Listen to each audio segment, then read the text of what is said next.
আসসালামু আলাইকুম সবাইকে। হৃদয় মাঝে হঠাৎ তুমি গল্পের ২৬ নম্বর পার্ট। তো বেশি কথা না বলে চলুন গল্প শুরু করা যাক। বাড়ির বাইরে আসতে আসতে আলভি মাহিদকে বলে, কিসের এত জরুরি তোর? মাহিদ বলল, চলে গেলেই বুঝতে পারবে। আলভি বলল, কোনো কিছুর প্ল্যান করিসনি তো আবার? মাহিদ বলল, প্ল্যান? কিসের প্ল্যান? কোনো প্ল্যান করিনি। মাহিদ আলভিকে নিয়ে এসে দাঁড়ায় বাগানে। ওদের দুজনের সামনে দাঁড়িয়ে আছে একজন যুবক। যুবকটাকে চিনতে খুব একটা সময় লাগে না আলভির। সারপ্রাইজড হয়ে গেছে ওকে দেখে। আলভিকে দেখে যুবকটা 2 হাত প্রসারিত করে হাসি মুখে বলে, সারপ্রাইজ বন্ধু। আলভি নিজেও 2 হাত প্রসারিত করে এগিয়ে গিয়ে স্কুল লাইফের বেস্ট ফ্রেন্ডটাকে জড়িয়ে ধরে খুশি হয়ে বলে, সত্যি সত্যি সারপ্রাইজড হয়ে গেছি বন্ধু। তুই না বললি আসবি না? বন্ধুটি বলল, তোর বিয়ে আর আমি আসবো না সেটা কি হয়? আলভি বলল, কবে আসলি? ছেলেটি বলল, রাতেই এসেছি। আলভি বলল, ভাবি আর বাচ্চারা কোথায়? ছেলেটি বলল, ওরা কেউ আসেনি, আমি একা এসেছি। আলভি বলল, আমি তো ভেবেছিলাম সত্যি সত্যি তুই আসবি না। ছেলেটি বলল, এতগুলো বছর তোর ফোন না পেয়ে আমি তো শকড হয়ে গিয়েছিলাম। পরে যখন বললি তুই মায়াকে আবার বিয়ে করেছিস তখন তো আরো বেশি শকড হয়ে গিয়েছিলাম। আমি ভেবেছিলাম আসতে পারবো না, তাই না করেছিলাম, কিন্তু কোনোভাবেই নিজেকে আটকে রাখতে পারিনি। আমি 3 মাস আগে বাংলাদেশে এসেছিলাম, এখন তো কোনোভাবেই অফিস থেকে ছুটি দেবে না। অনেক কাঠখড় পুড়িয়ে 1 সপ্তাহের জন্য ছুটি ম্যানেজ করেছি। তোকে বলিনি, ভাবলাম সারপ্রাইজ দেব। আলভি বলল, ভেতরে আয়। ছেলেটি বলল, বাকিরা কখন আসবে? আলভি বলল, শাফিন আসতে পারবে না, রানা আর তাজ বিকেলে আসবে। ছেলেটি বলল, তোর কলেজ ফ্রেন্ডরা? আলভি বলল, ওদের কারো নাম্বার বা ঠিকানা জোগাড় করতে পারিনি, ওরা তো ভাড়া থাকতো, কলেজ শেষ করে অন্য কোথাও চলে গেছে, আগের নাম্বারগুলো নেই আমার কাছে। তারপর ছেলেটি বলল, ওহ চল বাড়িতে সকলের সাথে দেখা করি। রিমন আলভির সাথে বাড়ির ভেতর প্রবেশ করে। রিমনকে দেখে বাড়ির সবাই খুশি হয়। স্কুলে পড়ার সময় রিমন প্রায় সময় আলভির সাথে এই বাড়িতে আসতো। সেই সুবাদে বাড়ির সকলের সাথেই বেশ ভালো সখ্যতা আছে রিমনের। আসরের নামাজ শেষ হতেই আলভিকে হলুদ লাগানোর তোড়জোড় শুরু হয়। হলুদ রঙের পাঞ্জাবি পরে সকল যুবকরা। আলভি তৈরি হয়ে আয়নায় নিজেকে দেখে নেয়। হলুদ পাঞ্জাবিতে বেশ ভালো লাগছে দেখতে। হইচই করে সবাই ছাদের দিকে এগিয়ে যাচ্ছে। মাহিদ হলুদের ডালা নিয়ে আসে। ডালার উপর লাল রঙের একটা নতুন গামছা ছিল। আলভির নানা গামছাটার ভাঁজ খুলে আলভির গলার 2 পাশ দিয়ে ঝুলিয়ে দেন। আলভি নাক মুখ কুচকে গামছার দিকে তাকিয়ে রইল। আলভি বলল, গলায় গামছা ঝুলিয়ে দিলে কেন? নানা বলল, নতুন জামাই নতুন গামছা ছাড়া জামাই জামাই ফিল আসবে নাকি? এখন না মনে হচ্ছে তুমি জামাই? এতক্ষণ তো সবাইকে একই রকম লাগছিল, বোঝাই যাচ্ছিল না কে জামাই। আলভি ভাব নিয়ে গামছাটার এক পাশ ওপর কাঁধের উপর তুলে পেঁচ দিয়ে তারপর মাহিদ বলে, ভাইয়া চলো, এখন দেরি হয়ে যাচ্ছে, মাগরিবের আজান দিয়ে দেবে আবার। আলভি বলল, হুম। সবাই আগায় ছাদের দিকে। মাহির বাপ চাচাকে ডাকতে যায়। ওনারা বাড়িতে বাইরে ডেকোরেশন রক্ষণে রয়েছেন। মাহিদকে থামিয়ে ডালার উপর থাকা ছোট বাড়ি থেকে একটু হলুদ হাতে তুলে নেয় সকলের অগোচরে। মাহিদ বলে, হলুদ নিলে কেন? আলভি মাহিদের কানের কাছে মুখ এগিয়ে নিয়ে আস্তে আস্তে বলে, তোর বোনকে হলুদ লাগিয়ে আসছি, তোরা যা। বলে পেছন থেকে মায়ের রুমের দিকে এগিয়ে আসে। মায়ের রুমের ভেতর থেকে মেয়েদের হুহা হাসির শব্দ ভেসে আসছে। আলভি রুমের ডোরে নক করে। মেয়েদের হাসি বন্ধ হয়ে যায়। গলা খাকারি দিতেই সবাই বুঝতে পারে আলভি এসেছে। ডোর খুলে দেয় নাদিরা। আলভি নাদিরার দিকে তাকিয়ে গম্ভীর স্বরে বলে, সবাইকে রুম থেকে বের হতে বলো। 1 মিনিটের মধ্যে পুরো রুম খালি হয়ে যায়। আলভি ভেতরে এসে ভেতর থেকে ডোর লক করে দেয়। মায়ার দিকে ঘুরে দাঁড়ায়। মায়াকে হলুদের জন্য সবুজ পেরে হলুদ রঙের শাড়ি পরানো হয়েছে। মেকআপ এখনো বাকি, শুধু হলুদ রঙের শাড়িতেই অনেক সুন্দর লাগছে দেখতে। মায়া আলভির দিকে তাকিয়ে আছে এক দৃষ্টিতে। আলভি ধীর পায়ে মায়ের সামনে এসে দাঁড়ায়। বাম হাতে মায়ের কোমর পেঁচিয়ে ধরে নিজের সাথে মিশিয়ে নেয়। মায়ের কানের কাছে মুখ নিয়ে ফিসফিস করে বলে, আর মাত্র 1 রাতের অপেক্ষা মায়াপুরী। মায়া লজ্জায় এলোমেলো দৃষ্টি ফেলে বলে, ছাড়ো, এখানে এসেছো কেন এখন? আলভি বলল, আমার পরীকে হলুদ লাগাতে। ডান হাতের মুঠোয় রাখা হলুদ মায়ার সম্মুখে উঁচু করে ধরে। মায়ের গালে হলুদ লাগাতে নিলে মায়া থামিয়ে দিয়ে বলে, এমনিতে ওরা সকাল থেকে খোঁচাচ্ছে আমাকে, এখন তুমি হলুদ লাগালে আরো খোঁচাবে। তারপর আলভি বলল, কার কত সাহস আমার বউকে খোঁচাই? মায়া বলল, ছাড়ো। আলভি মায়াকে বলে, তুমি হলুদ হাতে নাও। মায়া বলল, কেন? আলভি বলল, নিয়ে আমার গালে লাগিয়ে দাও। মায়া একটু হলুদ নিয়ে আলভির গালে লাগিয়ে দেয়। হলুদ লাগানো গাল মায়ের গালের সাথে ঘষে মায়ের গালেও হলুদ লাগিয়ে দেয় আলভি। আলভি বলল, এখন এই হাতের টুকু কি করব বউ? মায়া বলল, ফেলে দাও। আলভি বলল, উহু। মায়া বলল, কি করবে তাহলে? মায়া বলল, তোমাকে লাগাবো। আলভি মায়াকে ছেড়ে দাঁড়ায়। মার মাথা থেকে পা পর্যন্ত নজর বুলিয়ে নেয়। মায়া কিছু বুঝে ওঠার আগেই শাড়ির একটা সেফটি পিন খুলে মায়ের পেটে পিঠে হলুদ লেপটে দেয় আলভি। এরকম হয় জমে স্থির হয়ে গেছে মায়া। হলুদ লাগানো শেষ করে সেফটি পিনটা আবার আগের মতো লাগিয়ে দেয়। তারপর আলভি বলল, রাতে দেখা হচ্ছে আবার, এখন সুন্দর করে সেজে রেডি হয়ে বসে থাকো আমার অপেক্ষায়। মায়া বলল, এখন কেন তোমার অপেক্ষায় বসে থাকবো? আলভি বলল, কারণ এখন থেকে তোমাকে আমিই ছাদে নিয়ে যাব। মায়া কিছু বলে না।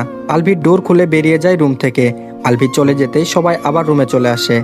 মায়ের গায়ে হলুদ দেখে নাদিরা বলে, ভাইয়া তো দেখছি হেব্বি চালাক, সবার আগে হলুদ বউকে হলুদ লাগিয়ে চলে গেল। মায়া ড্রেসিং টেবিলের সামনে এসে টুলের উপর বসে। এখন এদের খুঁচানো শুরু হয়ে যাবে আবার। যে যা খুশি বলুক, ও এক কান দিয়ে শুনবে, অন্য কান দিয়ে বের করে দেবে। ছাদে উঠে আসে আলভি। ওকে দেখে আলতাফ মাহমুদ বলেন, গায়ে হলুদ তোমার, কিন্তু তুমি বাদে বাকি সবাই এখানে উপস্থিত হয়ে গেছে। আলভি বাপের দিকে তাকিয়ে থেকে স্টেজে গিয়ে বসে। প্রথমে সবাই ফটোশুট করতে ব্যস্ত হয়ে পড়ে। তিন ভাই একসাথে বসে ফটো তুলে। রিমনকেও টেনে ওদের সাথে বসায়। আস্তে আস্তে সকলেই কম বেশি আলভির সাথে ফটো তোলে। এখন হলুদ লাগানোর পালা। প্রথমে হলুদ লাগাবে নাহার বেগম। ওনাকেও আলভি হলুদ লাগিয়ে দেয়। নাহার বেগম হলুদ লাগানো শেষে ছাদ থেকে নেমে যান আস্তে আস্তে। আলভির নানাও হলুদ লাগিয়ে দেন। শামসুন নাহার বেগমকে ছাদে আসতে বললে উনি ছাদে আসেননি। এখনো অহংকারে মাটিতে পা পড়তে চায় না উনার। মায়া কথা বলতে গেলেও উনি কথা বলেননি, সেজন্য আলভি আর জোর করে উনাকে নিয়ে আসেনি। আলতাফ মাহমুদ, আহনাফ মাহমুদ, ওনারা দুই ভাই হলুদ লাগিয়ে দেন। তারপর আস্তে আস্তে সবাই লাগায়। হলুদ নিয়ে রীতিমতো ছোটখাটো যুদ্ধ শুরু হয়ে গেছে, কে কাকে বেশি লাগাতে পারে সেটা নিয়ে। হলুদ পুরোপুরি শেষ হয়ে গেলে সবাই শান্ত হয়ে যায়। আলভি বিড়বিড় করে বলে, আরেকটু হলে তৃতীয় বিশ্বযুদ্ধ শুরু হতে যাচ্ছিল। হুড়োহুড়ির মাঝেই মাগরিবের আজান হয়। ছেলেরা সবাই ছাদ থেকে নেমে চলে যায়। মাগরিবের নামাজ শেষ হওয়ার পর মেয়েরা ছাদে আসতে শুরু করে। ছেলেদের বাড়ির বাইরে পাঠিয়ে দিয়েছেন আহনাফ মাহমুদ। মায়াকে ছাদে নিয়ে যাওয়ার জন্য আলভি মায়ের রুমে আসে। আলভিকে দেখেই সবাই সাইড হয়ে দাঁড়ায়। আলভি মায়ের দিকে তাকায়, পূর্ণ দৃষ্টি মেলে। কাঁচা ফুল দিয়ে সাজানোর জন্য মায়ের সৌন্দর্য আরও অনেক বেড়ে গেছে। চোখ ফেরানো দেয় ওই মুখশ্রী থেকে। মায়ের দিকে তাকিয়ে থাকতে থাকতে আলভি যেন শ্বাস নিতেই ভুলে গেছে। আলভিকে এভাবে তাকিয়ে থাকতে দেখে মায়ের বুকের ভেতর কম্পন সৃষ্টি হয়। নেশালো ওই দৃষ্টি যেন মায়াকে আলিঙ্গন করছে। নাদিরা আলভির মুখের সামনে তুড়ি বাজিয়ে বলে, এভাবে দেখতে থাকলে তো রাত পার হয়ে যাবে। আলভি স্বাভাবিক হয়। এগিয়ে এসে মায়ের এক হাত মুঠো করে ধরে রুম থেকে বের হওয়ার জন্য পা বাড়ায়। পুরোটা সময় ক্যামেরাবন্দি করে মাহিদ। ছাদে এসে মায়াকে স্টেজের উপর বসানো হয়। আলভি নিজেও বসে মায়ের পাশে। দুজনের ফটোশুট হয়। একের পর এক ক্যামেরা ক্লিক হতেই থাকে। দুজন দুজনকে মিষ্টি, পায়েস আর সাজিয়ে রাখা ফল তুলে খাওয়ায়। দুজন হাতে হলুদ নিয়ে দুজনের গালে ছোঁয়ায়। প্রতিটা মুহূর্ত ক্যামেরাবন্দি হয়। আলভি মান্তাসাকে নিজের কুলে নেয়। একটু একটু করে সাজিয়ে রাখা খাবারগুলো তুলে তুলে খাওয়ায়। খাওয়ানো শেষ করে একটু হলুদ নিয়ে মান্তাসার দুই গালেও লাগিয়ে দেয়। মায়া নিজেও মান্তাসাকে খাইয়ে দিয়ে হলুদ লাগায়। আলভি মান্তাসাকে বলে, আম্মু তুমি আমাকে খাওয়াবে না, হলুদ লাগাবে না? মান্তাসা বলল, লাগাবো তো। আলভি বলল, তাহলে লাগাও। মান্তাসা অদক্ষ হাতে মিষ্টি, পায়েস, ফল তুলে খাওয়ায় আলভিকে। মায়াকে খাওয়াতে গিয়ে পায়েস মায়ের থুতনিতে লেপটে যায়। লেপটে দিয়ে হা করে হাসতে শুরু করে। ওর সাথে বাকি সবাইও হেসে ওঠে। আলভি টিস্যু দিয়ে মুছে দেয় মায়ের থুতনি। আবারও অদক্ষ হাতে হলুদ তুলে দিয়ে আলভি মায়ের গালে লেপটে দেয়। স্টেজ থেকে নেমে আসে আলভি। মান্তাসা মায়ের পাশেই বসে রইল। আলভি একটা চেয়ার নিয়ে স্টেজের এক পাশে বসে পায়ের উপর পা তুলে অপলক তাকিয়ে থাকে মায়ের দিকে। একটু পর পর মায়া নিজেও তাকাচ্ছে আলভির দিকে। বড়রা আগে হলুদ লাগিয়ে নিচে চলে যায়। মাহির আর মাহিদও মায়াকে হলুদ লাগায়। মেয়েদের খাওয়ানো, হলুদ লাগানো, ফটো তোলা সবকিছু শেষ হতে হতে এশার আজান হয়ে যায়। ছাদ থেকে নেমে যায় সবাই। মায়াকে মায়ার রুমে নিয়ে যায় ওর কাজিনরা। আলভি ড্রয়িং রুমে এসে দাঁড়ায়। ঐশী রহমান নিজের রুমের দিকে এগিয়ে যাচ্ছেন। আলভি মায়ের পেছন পেছন রুমে আসে। ছেলেকে পেছন পেছন আসতে দেখে কপাল ভ্রুকুচকে তাকান ঐশী রহমান। ঐশী রহমান বলেন, কিছু বলবে? আলভি বলল, আজকে রাতে তুমি মায়ের সাথে ঘুমাবে, অন্য কেউ যেন মায়ের সাথে না শোয়। এখন গিয়ে ওকে ফ্রেশ করিয়ে খাবার খাইয়ে ঘুমোতে বলো। মনে রেখো, অন্য কেউ যেন ওর সাথে না শোয়, শুধু তুমিই ঘুমাবে ওর সাথে। ছেলের কথা শুনে কোনো প্রশ্ন করেন না ঐশী রহমান। মাথা নাড়িয়ে সাই দিয়ে বলেন, আচ্ছা। আলভি রুম থেকে বেরিয়ে চলে যায়। ঐশী রহমান নিজের কাজ শেষ করে ডাইনিং টেবিলের কাছে এগিয়ে আসেন। মায়ের জন্য খাবার বেড়ে নিয়ে মায়ের রুমের দিকে এগিয়ে যান। মেহবুবা মেহের ব্যস্ত সময় কাটাচ্ছেন এখন। এশার নামাজের পর ছেলে পেলে সব ছাদে উঠে আসে। রিমন, আলতাফ মাহমুদ আর আহনাফ মাহমুদকে জরুরি কথা বলবে বলে ছাদে ডেকে নিয়ে এসেছে। ছাদে আগে থেকেই ছোটরা সবাই উপস্থিত রয়েছে। আলভির নানা, মায়ার দুই নানা সবাই রয়েছে, শুধু মামারা আর খালুরা নেই কেউ। আলতাফ মাহমুদ রিমনের দিকে তাকিয়ে বলেন, বলো কি বলবে? রিমন বলল, আমি না, আলভি বলবে। আলভি বাপ শ্বশুরের দিকে তাকিয়ে দাঁত বের করে হাসছে। আলতাফ মাহমুদ বলল, কি বলবে বলো? আলভি বলল, কই, আমি তো কিছু বলবো না। আলতাফ মাহমুদ বলল, তাহলে ডাকতে বলেছো কেন? আলভি রিমনের দিকে তাকিয়ে বলে, ওই তোকে আমি বলেছি ডাকতে?